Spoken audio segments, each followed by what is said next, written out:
Hi! இன்னைக்கு ஒரு super and டேஸ்டியான சாமை உப்புமா எப்படி செய்கிறதுன்னு தான் பார்க்க போகிறோம்.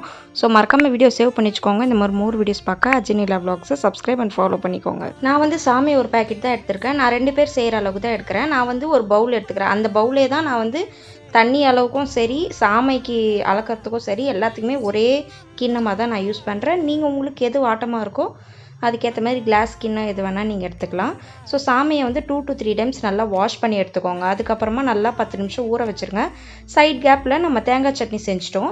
உங்களுக்கு வேணால் தக்காளி சட்னி, சாம்பார் எது வேணாலும் செய்யலாம். அதுக்கப்புறம் கடாய் சூடான உடனே எண்ணெய், கடுகு, அதுக்கப்புறம் உளுத்தம்பருப்பு, கருவேப்பிலை எல்லாம் சேர்த்து நல்லா பொரிய எடுத்துக்கோங்க.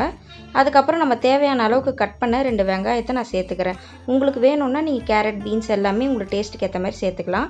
இந்த அளவுக்கு நல்லா வதங்கின உடனே நம்ம ஊற வச்சுருந்த சாமியை கூட சேர்த்துக்கலாம். உங்களுக்கு வேணால் எக்ஸ்ட்ரா 2 கிளாஸ் தண்ணியும் நீங்கள் சேர்த்துக்கலாம்.